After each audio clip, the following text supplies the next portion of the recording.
All of you, आज हम mensuration के पास ओवर्स कर रहे हैं। ये आपके पास एक सवाल है पास ओवर का। This is from 2011। ठीक है, इसे हमें कंप्लीट करना है पूरा। सबसे पहले अगर इसके अंदर आप लोग रीड करना स्टार्ट करो तो आपके पास यहाँ पे क्या है, diagram shows a window made up of a large semi circle and rectangle. Large semi circle आपके पास क्या है कि चार आइडेंटिकल सेक्शन अगर बना हुआ है, A B C D and a small semi circle E. एक सेमी सर्कल बना हुआ है small E, the side of E square is 20। ये जो आपके पास है, ये आपके पास स्क्वायर दिया हुआ है, दिस इज ऑल 20। तो ये भी आपके पास 20 है, ये भी आपके पास 20 है, और ये भी आपके पास 20 है। इसी तरह से अगर आपके पास ऊपर वाली लेंथ भी एग्जैक्टली सेम है। पहली चीज आपको ये बोल रहा है calculate the area of the whole window, और एग्जामिनर आपको कह रहा है कि आप अपना जो आंसर दोगे वो आप अपना आंसर किस वे के अंदर दोगे। आप इस आंसर दोगे A plus B pi form में दोगे, the area of the whole window. अब देखो आपके पास दो चीजें यहाँ पे आ रही है, अगर मैं इसको दो चीजों के अंदर डिस्ट्रीब्यूट करूँ, number one is a rectangle and the second one is a semi circle. तो रेक्टेंगल का एरिया का मुझे निकालना है, तो रेक्टेंगल के अंदर मैं देख रहा हूँ कि this is the whole thing is 60 multiply by 20। Rectangle का एरिया हमारे पास आ जाएगा 60 मल्टीप्लाई बाय 20, और मैं प्लस करूंगा area of a semi circle which is pi. अच्छा, अब मेन जो कंसर्न है वो रेडियस का कंसर्न है सबको। देखो रेडियस आपके पास क्या होगा कि अगर आपकी बात करो यहाँ पे टोटल लेंथ की, so total length over air is 60। यहाँ से लेकर यहाँ तक आपके पास जो लेंथ है ये आपके पास कितनी है, टोटल 60 है। But when you are talking about the radius, तो रेडियस आपके पास यहाँ पे होगा और radius is going to be 30। ठीक है, तो ये आपके पास आ जाएगा pi are square 30 square and divide by 2, why divide by 2 because it's area of a semi circle. तो ये आपके पास कंबाइन होने के बाद 60 मल्टीप्लाई बाय 20 इट बिकम्स 1200, और ये आपके पास हो जाएगा 900 पाई डिवाइड बाय 2। और इसको जरा मजीद सिंप्लीफाई हम करेंगे, 1200 plus 450 pi, this is going to be your final answer. ठीक है, ये आपके पास पेपर वन का सवाल है। ठीक है, तो आपके पास आंसर भी आपको इसी फॉर्म के अंदर देना है, एग्जामिनर ने आपसे कह दिया। अच्छा, अब हम आगे मूव करते हैं। और the perimeter of section B, देखो पेरीमीटर ऑफ सेक्शन बी निकालने का तरीका ही होगा आपके पास यहाँ पे। हर बच्चा एक डिफरेंट अप्रोच भी यूज कर सकता है, डिफरेंट वे भी कर सकता है, इसके अंदर कोई मसले वाली बात नहीं है। जिसको जो आसान लग रहा है उस तरीके से कर लेना, कोई मसले वाली बात नहीं है। देखो फर्स्ट थिंग आपके पास क्या है कि just observe the piece of B. Piece आपके पास बी क्या है, आपके पास एक पुरानी टाइप की विंडो बनी हुई होती है, ये उसी तरह का हुआ है। हमारे पास मिरर लगे हुए होते हैं, तो ये उसी तरह का शेप है। Basically you are suppose to calculate the perimeter. तो मैं चीजों को हाईलाइट कर रहा हूँ जो हमें चाहिए। एक तो हमें ये वाली इसकी बात हो रही है, इस वाले की बात हो रही है, इस वाले की बात हो रही है, और इस वाले की बात हो रही है, इस वाले की बात हो रही है। These are the perimeter for the shape B. ये हमारे पास सबसे पहली चीज आ गई। अच्छा, मैं बारी बारी अब चीजों को यहाँ पे वो करूंगा स्टार्ट। अब देखो सबसे पहली चीज मुझे ये बात पता है कि because these three sides were identical A B and C, तो इसकी भी लेंथ आपके पास 20 है, इसकी भी लेंथ आपके पास क्या होगी, 20 होगी। तो ये आपको बात ही पता है। ठीक है, but now the main concern is कि हमारे पास इसकी लेंथ हमें नहीं पता। This is an sort of an arc length. अब थोड़ा सा अपना दिमाग इस्तेमाल ये करो कि यार ये this is a semi circle. सही है, सेमी सर्कल में आपको ये बात पता है कि अगर ये कंप्लीट सर्कल होता, थोड़ी देर के लिए इसको अज्यूम करो कि अगर ये कंप्लीट सर्कल होता, तो ये आपके पास सेमी सर्कल का फोर्थ वाला पोर्शन है। लेकिन if it is going to be a complete circle, तो ये आपके पास एक कंप्लीट सर्कमफेरेंस को आपने क्या करना था, डिवाइड बाय 8 करवाना था। So now what you are doing over here is कि you will apply the formula of circumference which is 2 pi r. R की जगह पे आप लिखोगे बिकॉज आपको इतना सा चाहिए, और ये बड़े वाले उसका है, so you are going to use 30। आपने यहाँ पे 30 divide by 8, again divide by 8 की मैं कहानी ये बता रहा हूँ कि लेट्स सपोज कि अगर मैं ये पूरा सर्कल कंप्लीट करूंगा, तो ये वाला जो पोर्शन है आपके पास, ये आपके पास बेसिकली आपने क्या करा है, ये देख रहे हो, आपने चार पीसेस यहाँ पे कर दिए हैं, और इसी तरह से चार पीसेस आपने यहाँ कहीं कर दिए होंगे। सो दैट्स वाई मैंने इसको क्या करा, मुझे सिर्फ एक सिंगल पीस का चाहिए था, तो मैंने इसको डिवाइड बाय 2 करवा दिया। तो ये सिंपलीफाई होने के बाद हो जाएगा आपके पास 30 पाई अपॉन 4। ये आपके पास आ गया।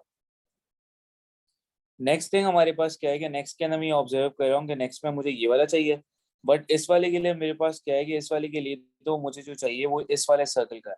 But again it is exactly the same thing कि ये भी हमारे पास क्या होगा, 30 is the radius. 30 is the radius. ये देखो ये आपके पास रेडियस आ रहा था इस वाले सेमी सर्कल का, उसका सर्कल में इसका फॉर्मूला लगाया। अच्छा, अब मेरी बात ये सुनो कि अब मैं इस वाले की बात कर रहा हूँ। Again it is the 8 portion, और लेकिन ये किसका है, छोटे वाले सर्कल का है। तो मैं क्या करूंगा, 2 pi r, again I use the same formula but radius की जगह जरा कॉमन सेंस यूज करना। ये देखो इतनी सी चीज हमारे पास क्या थी, 20 थी। तो इस छोटे वाले सर्कल का जो रेडियस होगा that is going to be 10। तो मैं यहाँ पे यूज करूंगा 10, I use 10 and divide by 8, so it becomes, ये हो जाएगा आपके पास 10 पाई/4 सिंप्लीफाई होने के बाद। अब देखो दो चीजें आपके पास ये आ गई। अब आपको पेरीमीटर चाहिए, तो पेरीमीटर के लिए आप सारी चीजों को ऐड अप करोगे। सो यूल डू 20 + 20 और आप यहाँ पे लिखोगे पाई 30 pi divide by 4 plus 10 pi divide by 4। तो ये आपके पास आ जाएगा 40 + 40 पाई डिवाइड बाय 4, यानी कैन सिंप्लीफाई इट। तो ये हो जाएगा 40 + 10 पाई। ये आपने आंसर लिख दिया 40 + 10 पाई। ये आपको 3 मार्क्स इस बात पे मिल जाएंगे। So all of you I guess ये वाली चीज आप लोगों को क्लियर हो गई है, इसके अंदर कोई मसला नहीं होना चाहिए किसी को। क्लियर है? Can we move forward? ज्यादा सवाल करने तो हमारे पास टाइम थोड़ा सा कम होगा, क्योंकि हमें अच्छे खासे सवाल करने हैं यहाँ पे।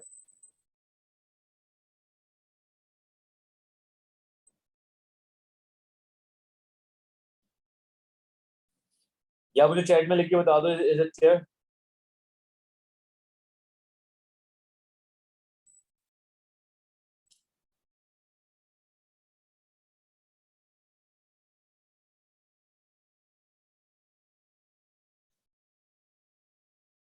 ओके, अब मैं ये वाला क्वेश्चन करवा रहा हूँ। दिस क्वेश्चन नंबर 10, इसके अंदर बोला गया है cylindrical candle has a height of 5 centimetre. A is the centre of the top of the candle and B is the centre of the base of the candle. ये आपके पास सारी चीजें उसने दे दिया। The wick runs from B through A and extends 12 metre above. ये wick basically क्या होता है कि आपके पास एक कैंडल हो गई है, और कैंडल आपके पास क्या होती है, कैंडल के अंदर एक थ्रेड जो लगा होता है, that is called basic, that is kind of a week. ठीक है। अब देखो होता क्या है आपके पास, कि सबसे पहले इसको ये बोला कि आपके पास कि how many of these candles can be made using 2 metres length of wick. अब अगर मैं यहाँ पे विक की बात करूँ, तो एक कैंडल बनाने के लिए मुझे जो विक यूज करना पड़ेगा वो कितना यूज करना पड़ेगा, दिस इज 12 मिलीमीटर। तो 12 मिलीमीटर को आपने यहाँ पे कन्वर्ट करा सेंटीमीटर के अंदर, तो this becomes 1.2 centimetre. The total height of the wick is, तो टोटल लेंथ आपके पास आ रही है वो कितनी आ रही है, 5 + 1.2, दिस बिकम्स 6.2।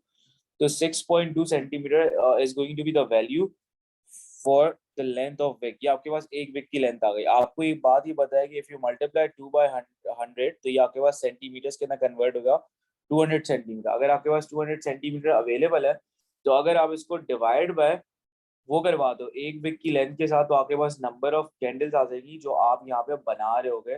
तो यहाँ पे देखो 200 divide by 6.2 and you will get the number of candles कि आपके पास 200, जब आपके पास 200 सेंटीमीटर की आपके पास विक होगी, तो आप इतने इतने कैंडल्स बना लोगे। So 200 divide by 6.2, the answer is going to be 32.25। ये समथिंग आ रहा होगा, 26 लिख दो इसको। But because you need to calculate the number of candles, तो कैंडल्स आपके पास एक पूरी होंगी, तो आप यहाँ पे होल नंबर की वैल्यू को स्टिक करोगे and you will get 2 marks. ठीक है। अब हम आगे मूव करें, बी वाले पार्ट की तरफ मूव करें। बी वाले पार्ट में आपसे ये बोला गया, the wick is in the form of a solid cylinder. Solid cylinder की फॉर्म में, सॉलिड सिलेंडर के जहन में आपका सिलेंडर का फॉर्मूला आना चाहिए। The volume of the wick inside the candle, ये बड़ी अच्छी उसने बात यूज करी है, इनसाइड द कैंडल। देखो इनसाइड द कैंडल का मतलब ये है कि इनसाइड द कैंडल का मतलब है कि ये वाला part. So when I am talking about inside the candle, तो मुझे इस सिलेंडर की जो हाइट कंसिडर करनी है वो कितनी कंसिडर करनी है, 5 सेंटीमीटर करनी है। मैं 6.2 नहीं कंसिडर करूंगा, क्योंकि मुझे उसने उतना ही बोला है कि जो वॉल्यूम ऑफ विक है उतनी ही वॉल्यूम ऑफ विक जो उस कैंडल के अंदर लाई कर रही है, जो कि ये रही आपके पास। क्योंकि ये तो आपके पास 1.2 वाला पोर्शन तो बाहर निकल रहा है, लेकिन ये वाला जो पोर्शन आपके पास ये इनसाइड है, तो मैंने इसको हाइट जो ली वो 5 सेंटीमीटर ली। अब उसने क्या बोला है कि अब उसने आपको ये बोला है कि उसने आपको वॉल्यूम दे दी 0.2 सेंटीमीटर, कह रहा है calculate the radius of the wick. So आपको एक बात पता होनी चाहिए कि वॉल्यूम आपके पास सिलेंडर का क्या होता है, pi are square is the volume. Volume की जगह पे यूर राइट 0.2, आपने लिखा पाई, आर की वैल्यू आपको नहीं पता, आर स्क्वायर, और आप यहाँ पे हाइट की जगह पे यूज करोगे 5। और इस तरह से अगर आप 0.2, ये हो जाएगा 5 pi equals to R square. Then what will you do, आप यहाँ पे स्क्वायर रूट ले लोगे, तो आपके पास आर की वैल्यू आ जाएगी 0.2, that is going to be 0.1128। आपके पास वैल्यू आ गई। बट ये जो वैल्यू आई है आपके पास, ये आई है सेंटीमीटर में। बट आपको क्या चाहिए, आपको मिलीमीटर्स के अंदर चाहिए। सो 0.1128 मल्टीप्लाई बाय 10 करोगे, सो you'll get 1.128। आपको थ्री सिग्निफिकेंट फिगर्स के अंदर आंसर लिखना है, सो you'll write 1.13। ये आपके पास आंसर हो जाएगा, इसके आपको 3 मार्क्स मिल जाएंगे। ठीक है, अब हम आगे मूव करते हैं। देखो इस वाले सवाल के नाम ये बोला गया, one candle was made by pouring candle wax into a cylindrical mould. Cylindrical mould, मैं इसकी सिंपल सी एग्जांपल ये देता हूँ। ये आपके पास इस तरह से होता है कि बचपन के अंदर आप रेफ्रिजरेटर्स के अंदर अपने पास कुछ बना लिए करते थे, any sort of thing, whether tank वैंक डाल के आप कुल्फी वगैरह बना लिया करते थे। उसके अंदर क्या होता है, प्लास्टिक मोल्ड आप यूज करते थे। तो जब कभी आपके पास हॉट वैक्स अगर रखा जाएगा तो हॉट वैक्स लिक्विड फॉर्म में होता है, तो वो आपके पास मोल्ड के अंदर पोर होगा। तो वो जो मोल्ड है ना, उसके बारे में उसका आप इन्फॉर्मेशन दी गई है, वो सिलिंड्रिकल मोल्ड है बेसिकली, और उसका इंटरनल रेडियस है 1.9। वो कह रहा है calculate the volume of candle wax required to make this candle. अब इसके अंदर ना अक्सर बच्चे मेजोरिटी ऑफ द स्टूडेंट्स वो एक मिस्टेक करते हैं, वो कॉमन मिस्टेक हमारे पास क्या है वो सुन लो। वो डायरेक्ट क्या करेंगे, यहाँ पे उन्होंने 1.9 देगा, उनको पता है हाइट हमारे पास 5 है, वो डायरेक्ट वॉल्यूम निकालेंगे, बोलेंगे ये वैक्स है। वो ये चीज, इस इंफॉर्मेशन को वो गैदर नहीं करेंगे कि यार जब आपने वैक्स पोर करा था, तो वैक्स पोर करने के साथ साथ आपके पास एक ऐसा पोर्शन भी रह गया था जो विक के लिए आ रहा है। सही है, तो बेसिकली क्या होगा कि जब आप जैसे ही उसके अंदर हॉट वैक्स डाल लोगे, तो विक ऑलरेडी उसके अंदर मौजूद होगी। तो जब विक ऑलरेडी उसके अंदर मौजूद होगी, तो उसके साथ क्या होगा कि आपका वॉल्यूम थोड़ा बहुत रिड्यूस होने वाला है। आपका जो वैक्स है वो आपके पास पूरा फिल इन नहीं होगा, थोड़ा सा रह जाएगा, बिकॉज क्योंकि विक भी कुछ स्पेस ले रही होगी। तो अब देखो इसका तरीका ये होता है कि फर्स्ट मैं फाइंड करूंगा वॉल्यूम ऑफ मोल्ड, ताकि मेरे पास कंप्लीट वॉल्यूम आ जाए। तो I use the same formula pi square h, और मैंने ये यूज करा। तो पाई आर की value again the radius going to be 1.9, height मुझे पता है 5, तो ये हमारे पास आ जाएगी इसकी वॉल्यूम, और ये आ गई आपके पास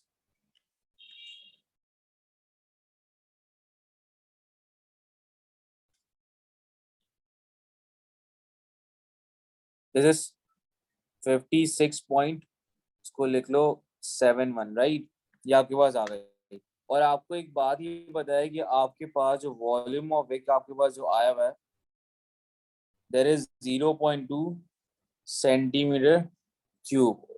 ठीक है, तो अगर मुझे वॉल्यूम ऑफ वैक्स चाहिए, तो मैं क्या करूंगा, मोल्ड में से माइनस कराऊंगा,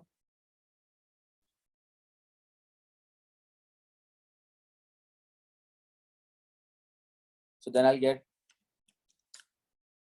56.5। ठीक है, ये आपको इसके भी 3 मार्क्स मिल जाएंगे। ओके, अब कह रहा है how many of these candles can be made using 3 litres of candle. 3 litres का मतलब हमारे पास क्या होता है कि हमारे पास 1 लीटर के अंदर होते हैं 1000 सेंटीमीटर क्यूब। 3 लीटर्स के अंदर हमारे पास कितने होंगे, 3000 सेंटीमीटर क्यूब होंगे। एक जो कैंडल है जो इसको वैक्स रिक्वायर्ड है वो है 56.5। तो 3000 डिवाइड बाय 56.5, तो हमारे पास क्या आ जाएगी, नंबर ऑफ कैंडल्स आ जाएंगी। तो 3000 डिवाइड बाय आंसर, ये हमारे पास आ जाएगा अराउंड 53 नंबर ऑफ कैंडल्स, हमारे पास ये वैल्यू आ जाएगी। ठीक है, अब लास्ट वाला पार्ट इसका बहुत ज्यादा इंपॉर्टेंट है, जो मैं आपको उस दिन बता रहा था, वो जो डायग्राम वगैरह दिखा के कि किस तरह से वो डायग्राम बनेंगे। देखो लास्ट वाले पार्ट में आपसे एग्जामिनर ने क्या कहा है कि one of these candles place in a rectangular piece of wrapping. आपने क्या करना है, उसको रैप करना है। आप जब उसको रैप कर रहे हो, the paper is wrapped around the candle so that it covers the outside and there is an extra 1 centimetre for overlapping. आपको एक बात ये पता होती है कि जब आप कैंडल को रैप अप करोगे, तो ये जो आपके पास लेंथ है पूरी कंप्लीटली, ये आपके पास लेंथ आपके पास क्या होती है, ये वाली लेंथ आपके पास होती है उसका, जब आप इसको क्या नाम है अपना, सिलेंडर खोलते हो, तो ये लेंथ आपके पास खुल जाती है पूरी इन अ रेक्टेंगुलर फॉर्म। तो मैंने आप लोगों को ये बात बताई थी कि जैसे ही मैं किसी भी अगर उसको रेक्टेंगल उस सिलेंडर को खोलूंगा, उसके कर्व सरफेस एरिया को, तो वो इस तरह से शेप बना लेगा एक आपके पास, एक रेक्टेंगल की तरह का। और मैंने एक बात ही बताई थी कि ये चीज आपके पास क्या होती है, ये चीज आपके पास हाइट बन जाती है, और ये चीज आपके पास क्या होती है, this is going to be your circumference. ये मैंने आपको बात बताई थी। अब यार 1 सेंटीमीटर आपने एक्स्ट्रा छोड़ दिया, ये वाला 1 सेंटीमीटर जो एक्स्ट्रा छोड़ दिया, और ये वाली जो चीज होगी ये आपके पास क्या होगी, 2 पाई आर होगी। ये मैं आपको ऑलरेडी बता चुका हूँ कि जैसे ही सिलेंडर खोलेगा, तो ये आपके पास क्या होगी, 2 पाई आर होती है, सर्कमफेरेंस होता है ये वाली लाइन। अब देखो मैं इसके अंदर क्या करूंगा, आई यूज 2 पाई, आर की वैल्यू मुझे ऑलरेडी गिवन है विच इज 1.9 दिया हुआ है, एंड प्लस एक्स्ट्रा मुझे 1 सेंटीमीटर छोड़ना है फॉर द ओवरलैपिंग, तो ये हमारे पास आ जाएगा 2 पाई इंटू 1.9 प्लस 1, तो ये हमारे पास आ जाएगा 12.9 समथिंग आ जाएगा, कि इतना हमें इसकी लेंथ रिक्वायर्ड है ताकि ये प्रॉपर वे के अंदर ओवरलैप हो जाए। तो ऑल ऑफ यू, ये आपका पूरा सवाल कंप्लीट हो गया। इसके अंदर कोई मसला है तो मुझे बता दो, देन हम आगे मूव करते हैं।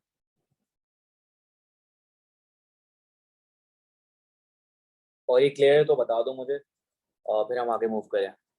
ये मैंने बहुत सारे लोगों को करवाया हुआ भी है, तो आई एस के आई होप कि ये बहुत सारे कम लोगों को इसमें मसला होगा। अभी मैं और आगे सवाल भी करवाऊंगा ज्यादा। Done.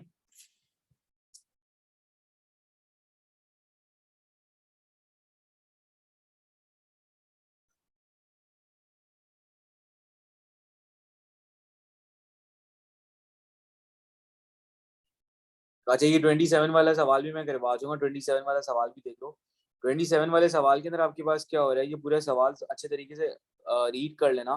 The solid above consist of a cone with base radius r centimeters on top of a cylinder of radius r centimeter. The height of the cylinder is twice the height of the cone. इसका ये मतलब है कि ये जो आपके पास इतनी height है आपके पास ये वाली, इनका आपको उसने रिलेशन दे दिया कि ये जो आपके पास है ये आपके पास 1 होगी, तो ये आपके पास क्या होगी 2 होगी। उसने ये बात भूली है, अगेन मैं रिपीट कर रहा हूँ, the height of the cylinder is twice the height of the cone. ये आपको एग्जामिनर ने बात बोली। The total height of the solid is 8 centimetres, find an expression in terms of pi R H. आपको solve नहीं करना, you just need an expression. जब कभी वो एक्सप्रेशन करे तो प्लीज आपको सॉल्व नहीं करना है, सिंपल सी चीज है। आप मेरी बात सुनो, दो आपके पास शेप है, उनका वॉल्यूम चाहिए। तो सबसे पहले मैं यहाँ पे वर्किंग करूंगा हाइट ऑफ कोन के लिए। हाइट ऑफ कोन का मतलब ये होगा कि कोन का रेशियो मुझे पता है कि कोन के हाइट का रेशियो क्या 1 divide by total ratio which is 3 multiply by the total length which is H. तो आपके पास कोन की हाइट निकल आई, वो कितनी आई 1/3 एच आ गई। इसी तरह सिलेंडर की जो हाइट होगी, सिलेंडर की हाइट आपके पास क्या हो जाएगी, सिलेंडर की हाइट होगी 2/3 ऑफ टाइम्स ऑफ एच, ये हो जाएगी। और अगर आप मुझे पूरा एक्सप्रेशन निकालना है तो आई नो कि फॉर्मूला हमारे पास क्या क्या होता है, मैं वो फॉर्मूला अप्लाई करूंगा। ये मुझे पूरा वॉल्यूम ऑफ द सॉलिड चाहिए, तो वॉल्यूम का फॉर्मूला हमारे पास क्या होगा इसके लिए, 1/3 multiply by base area multiply by height plus, because it's a cylinder so pi are square H. अब मैंने 1/3 लिखा, सही है, सॉरी ये बेस एरिया नहीं आएगा, यहाँ पे आएगा पाई आर स्क्वायर एच। ठीक है, पाई आर स्क्वायर की एज इज वैल्यू, एच के लिए यू विल राइट 1/3 एच लिखा आपने, और यहाँ पे लिखा पाई आर स्क्वायर, और एच के लिए you will write 2/3 times H. अब देखो ये आपस में 3 और 3 मल्टीप्लाई हो गए, तो ये आपके पास आ गया पाई आर स्क्वायर एच, और ये आपके पास हो गया 9। ये हो जाएगा आपके पास 2 pi are square h upon 3। But because आपके पास डिनोमिनेटर एग्जैक्टली सेम नहीं है, तो आपने इसको मल्टीप्लाई बाय 3 कराया, मल्टीप्लाई बाय 3 कराया, तो ये आपके पास अब हो गया पाई आर स्क्वायर एच प्लस, और 3 से जब मल्टीप्लाई हुआ 6 पाई स्क्वायर एच, और इनके डिनोमिनेटर के अंदर सेम हो चुके हैं, 9 है।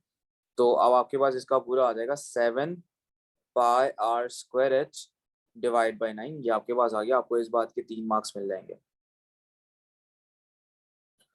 ओके, अब हम नेक्स्ट वाले पार्ट की तरफ मूव करते हैं। It is given that r is equals to 10, the height of the cone is 15, show that a slant height. मैंने स्लांट हाइट के लिए एक रिलेशन आपको बताया था, मैंने स्लांट हाइट के लिए ये रिलेशन बताया था कि स्लांट हाइट और हाइट, आपके उसकी कोन की हाइट और आपका रेडियस, ये तीनों एक दूसरे के साथ रिलेट करते हैं, और इनका एक रिलेशनशिप है जो आपके पास एग्जैक्टली सेम है पाइथागोरस थ्योरम के साथ।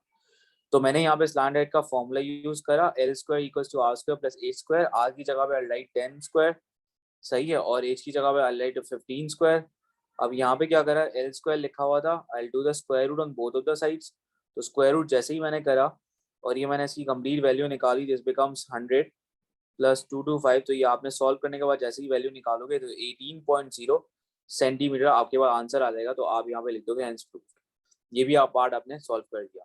अब नेक्स्ट वाले पार्ट की तरफ मूव करते हैं। इसके अंदर एग्जामिनर ने बोला है find the circumference of the base of the cone. Circumference of the base of the कोन का मतलब ये होता है कि आपको रेडियस यहाँ पे ऑलरेडी गिवन है, रेडियस आपको यहाँ पे 10 गिवन है, ठीक है। You need the circumference of the base of the cone. Circumference का फॉर्मूला आपके पास क्या होता है, c equals to 2 pi are.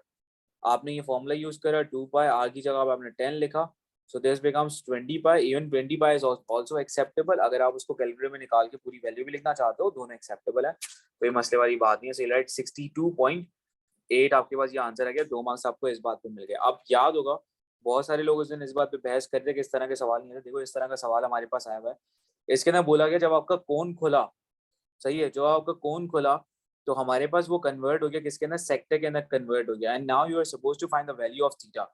तो आप यहाँ पे ऑब्जर्व ये करो, you need to create a relationship. अब जैसे ही आपके पास ये पूरी चीज क्या, आपके पास सर्कमफेरेंस है, ये सर्कम जैसे ही कोन खोला तो ये सर्कमफेरेंस आपके पास पूरा के पूरा यहाँ पे आके ये बन गया, आर्क लेंथ बन गई। तो यहाँ पे मैं एक बात यहाँ पे आप लोगों को बताना चाहता हूँ कि circumference of the base of the cone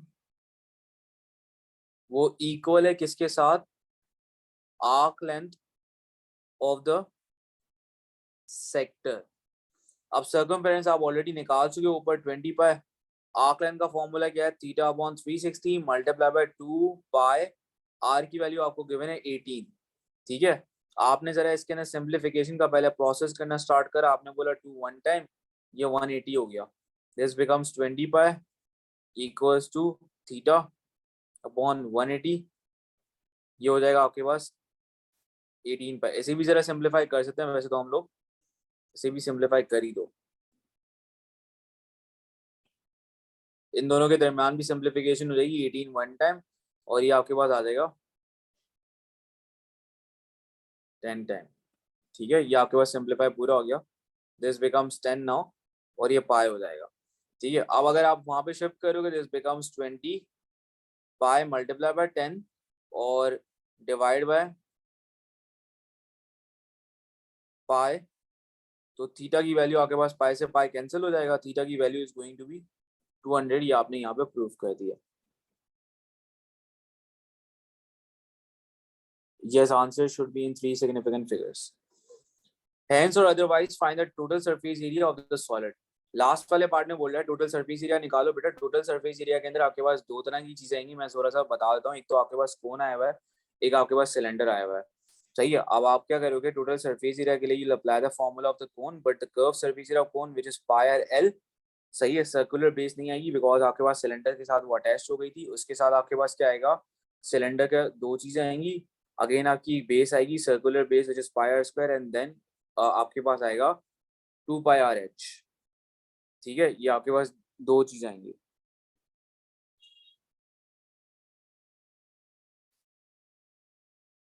slant, हाँ स्लांट एड उसके अंदर जाके रेडियस बन जाता है।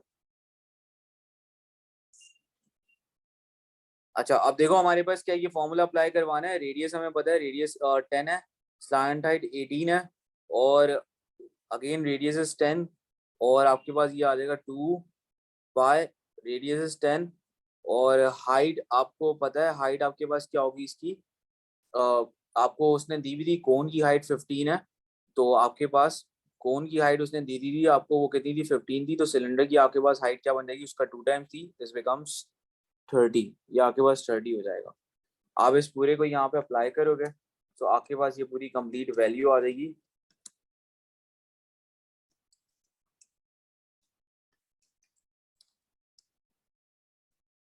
And that is going to be 2764.6, ये पूरा आपके पास वैल्यू आ जाएगा।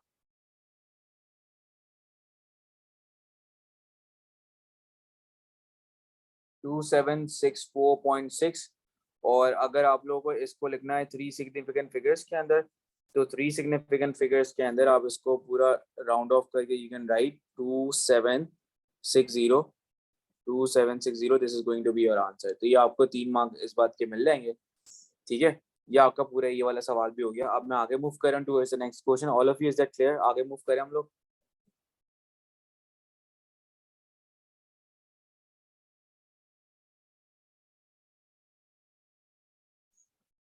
ये प्रिज्म का एक सवाल है हमारे पास। प्रिज्म के सवाल के अंदर सबसे पहले बोल रहा है calculate the area of trapezium ABCD.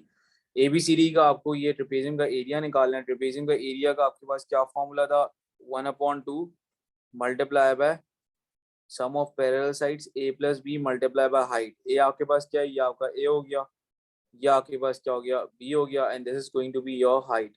तो 1/2 ये 6 + 2 और मल्टीप्लाई बाय 3 ये हमने करा। सो ये आपके पास पूरा आ गया 8 3, तो ये आपके पास आ गया 12। ठीक है, ये ट्रेपेजियम का एरिया आ गया 12 सेंटीमीटर स्क्वायर। अच्छा, मीटिंग अगर एंड हो जाए तो वापस से रीजॉइन कर लेना।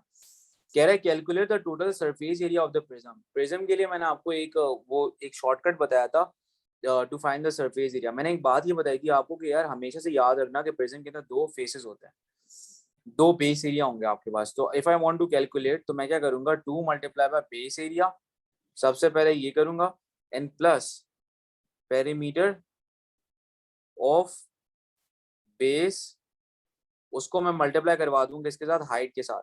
सो 2 multiply base area which I have already calculated, तो 2 मल्टीप्लाई बाय 12 ये हो गया।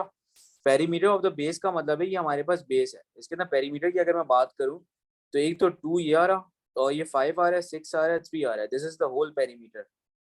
सही है, सारी लेंथ को मैं ऐड कर दिया, तो मैंने कर दिया 2 + 3 + 6 + 5 and multiply by the height. Height हमारे पास कितना, ये पीछे जा रहा है, multiply by 20। So I am going to get the whole surface area. ये हो जाएगा आपके पास 24, and this becomes 2 + 3 + 6 + 5, this becomes 16 multiply by 20। तो ये हो जाएगा 24 + 16 into 20, दिस बिकम्स 320। तो ये आपके पास आ जाएगा 344 is going to be the total surface area centimetre square. तो ये हो जाएगा 344। ठीक है, ये वाला आपके पास सवाल इस तरह से हो जाएगा। This is a very simple question, ये इजी वे में आप लोगों से हो जाना चाहिए, इसमें कोई कंफ्यूजन नहीं होनी चाहिए। All of you is that clear? यहाँ तक कोई मसला है तो बता दो।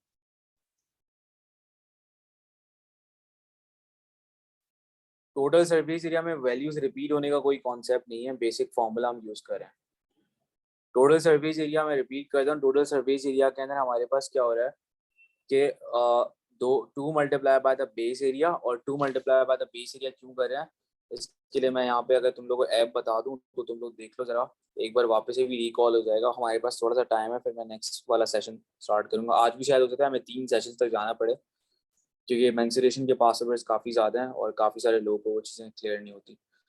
अच्छा, मैं एक शेप बता रहा था आप लोगों को, और कौन सा शेप था, प्रिज्म का शेप था ये वाला। अब देखो प्रिज्म के शेप के अंदर आप यहाँ पे ये ऑब्जर्व करो कि यहाँ पे देखो इस वाले शेप के अंदर आपने देखा यार, एक तो ये वाला बेस एरिया है और एक पीछे वाला आपके पास बेस एरिया जो ये रहा। अब जैसे ही लेकिन मैं इस वाले शेप को खोलूंगा, तो मैंने ये बात आपको बताई थी कि भाई जैसे ही ये वाला शेप आपके पास खुल जाएगा तो आपके पास क्या होगा, दो तरह के आपके पास बेस एरिया आ रहे हैं, दो बेस एरिया आ रहे हैं, और एक आपके पास कंप्लीट क्या आ रहा है, रेक्टेंगल आ रहा है। तो आपको याद है जो पेरीमीटर को मैंने मल्टीप्लाई कराया ना हाइट के साथ, वो इस रेक्टेंगल के लिए कराया। सो all of you now it's clear, कोई मसला तो नहीं है आप?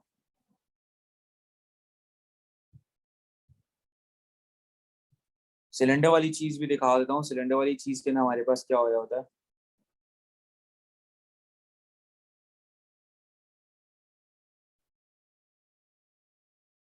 सिलेंडर वाली चीज के ना देखो, सिलेंडर को जैसे ही आप ओपन करोगे ना, तो ये आपके पास क्या बना देगा, ये आपके पास रेक्टेंगल बना देगा। तो जो चीज आपके पास सबसे बड़ी वाली लेंथ है ना, वो आपके पास क्या एक्ट कर रही है, वो आपके पास एज अ सर्कमफ्रेंस एक्ट कर रही है।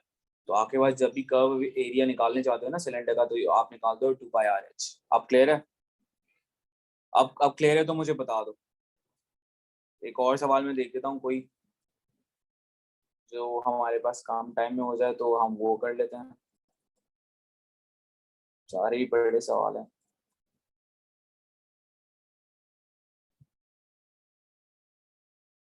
तो फिर हम ट्राई करते हैं नेक्स्ट क्वेश्चन की तरफ जाने की, बाकी हम देखते हैं। ओके,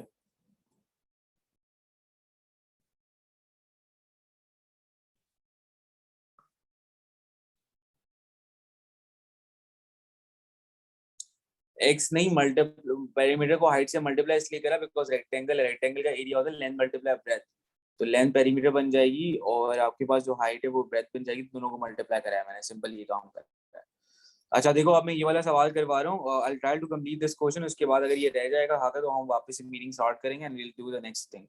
इसके अंदर बोला गया show that AD is equal to 6 centimetre. पहले तो ये आप शो करो। देखो आप लोग को पहले ये बात एग्जामिनर ने यहाँ पे क्या दी हुई है in the diagram, OBC is a sector of a circle, centre O, BOC is 60, A and D are the midpoints of OB and OC. आप कॉमन सेंस यूज करो. If A and D are the midpoints, this is going to be 6 and this is also going to be 6. ठीक है. यहाँ पे ये बोला गया है AB is equals to DC. AB is equals to DC, इन दोनों की लेंथ बराबर है और AED is a semi circle. सो यार सबसे पहली चीज आपको यहाँ पे शो करने के लिए एग्जामिनर ये बोला कि आप ये शो करें कि ये आपके पास क्या है, AD6 है या नहीं है. So first you are right कि as the length of OA is equals to 6 और ऑल्सो आपके पास OD की लेंथ क्या है, वो क्या है 6 के बराबर ही है. सबसे पहले तो आपने ये वाली चीज बता दी है कि ये आपके पास क्या है, दोनों 6 सेंटीमीटर्स की आपको लेंथ के दिए गए. उसके बाद now you are observing one clear thing over है कि अगर मैं यहाँ पे एंगल AOD की बात करूँ, एंगल AOD ये आपके पास कितना आ रहा है, 60 आ रहा है. सो बिकॉज 6 and 6 ये दोनों लेंथ आपके पास एग्जैक्टली बराबर है, तो यहाँ पे मैं ये बात का कंक्लूजन बना सकता हूँ कि OAD इज इक्वल्स टू, ये किसके बराबर हो रहा है, ये आपके पास ODA के बराबर होगा बिकॉज ऑफ आइसोसेलेस ट्राइंगल. अभी जो हमारे पास इस हद तक प्रूव हो चुका है कि it's kind of N isosceles triangle. ठीक है. तो अब मैंने क्या करा, अब मैंने ये करा कि if I want to find the value of OAD, तो मैंने 180 में से माइनस करा है 60 एंड डिवाइड बाय 2 कराया, तो ये वाला एंगल भी मेरे पास 60 आया. तो दैट मीन्स कि ये भी 60 है हमारे पास, तो ये भी 60 है. तो हैंस हमारे पास तीनों एंगल आपके पास बराबर हैं और ये आप प्रूव कर चुके हो कि AOD is an equilateral triangle. तो आप यहाँ पे ये बात बोल सकते हो कि AD is equals to 6 centimetre. ये आपको 1 मार्क इस बात के मिल गया. नेक्स्ट वाले पार्ट में वो बोल रहा था length of the arc BC in n पाई की फॉर्म के तरह आप निकाल के दो. BC की लेंथ आपको निकालनी है. आर्क लेंथ का you use the same formula for arc length which is, arc length का फॉर्मूला क्या था आपके पास, theta upon 360 multiply by 2 pi r. Theta की जगह पे utilize 60 divide by 360 multiply by 2 pi. आपको पाई की फॉर्म में देना है. रेडियस की जगह पे यूल राइट 12. अब देखो ये 60 से कैंसिल आउट हुआ तो ये आपके पास नीचे क्या बन गया, 6 बन गया. सही है. और ये 6 और 12 आपस में ये सिंप्लीफाई हुए, सो दिस बिकम्स 2. तो ये आपके पास पूरा होने के बाद this becomes 4 pi. So now आप यहाँ पे देख रहे हो कि आपके पास यहाँ पे n के साथ क्या वैल्यू, सॉरी पाई के साथ आपके पास क्या वैल्यू नजर आ रही है. तो पाई के साथ आपको वैल्यू जो नजर आ रही है 4 नजर आ रही है. So the value of n over here is going to be 4. ये हमने वैल्यू फाइंड कर दी. नेक्स्ट वाले पार्ट में हमसे कह रहा है कि the length of the arc AED upon the length of the arc BC. अब length of the arc AED की बात कर रहे हैं और BC की बात कर रहे हैं. So first I will try to find the length of the arc AED. Arc AED की मैं वर्किंग करता हूँ. आर्क AED की अगर मैं बात करूं तो arc AED is kind of a half circumference, right. ये आधा सर्कमफेरेंस है, तो आधे सर्कमफेरेंस का 2 पाई r डिवाइड बाय 2.